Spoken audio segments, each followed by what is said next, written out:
श्री स्वामी समर्थ. भक्त हो, गुरुचरित्र पारायण करत असताना आपल्याला काही छोट्या छोट्या गोष्टी लक्षात ठेवून आवर्जून करायच्या आहेत. असे केल्याने जेणेकरून तुम्हाला खूप छान अनुभव येणार आहे. गुरुचरित्र पारायण करत असताना वाचनाची वेळ 7 दिवसाची करत असाल तर 7 दिवस किंवा 3 दिवसाचं करत असाल तर 3 दिवस हे एकच वेळ ठेवण्याचा आपल्याला प्रयत्न करायचा आहे.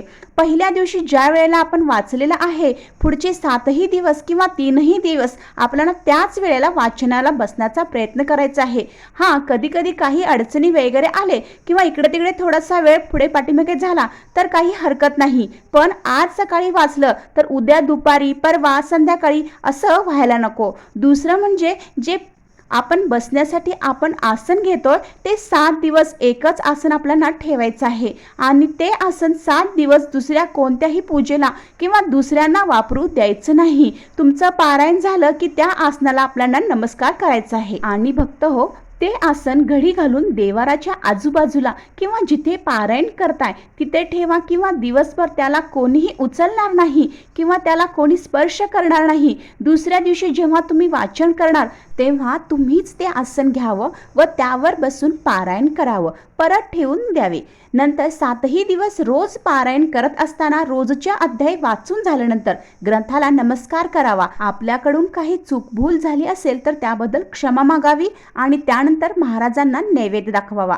नैवेद्यामध्ये तुम्ही खडीसाखर, पेढा किंवा एखादा गोड पदार्थ म्हणजेच बासुंदी, खीर किंवा शिरा बनवून दाखवला तरी चालतो. हेही जर शक्य नसेल तर एखादी फळाचा किंवा ड्रायफ्रूटचा तुम्ही नैवेद्य दाखवला तरी सुद्धा चालतो. हा दाखवलेला नैवेद्य कमीत कमी अर्धा तास तिथे महाराजांच्या जवळ आपल्याला ठेवायचा आहे आणि त्यानंतर घरातील सर्वांनी तो प्रसाद म्हणून ग्रहण करायचा आहे. तर भक्त हो, नैवेद्य दाखवून झाल्यानंतर आवर्जून महाराजांची आरती आपल्याला करायची आहे.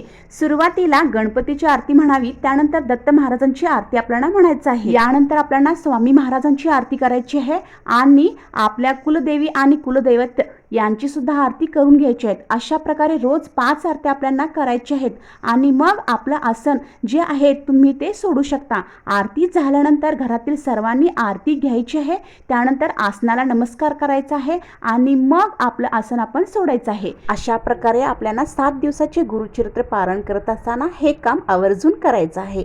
तर भक्त हो, माहिती जर महत्त्वपूर्ण वाटली असेल तर आपल्या पेजला नक्कीच लाईक, शेअर अँड सबस्क्राईब करायला विसरू नका. सर्वांना श्री स्वामी समर्थ.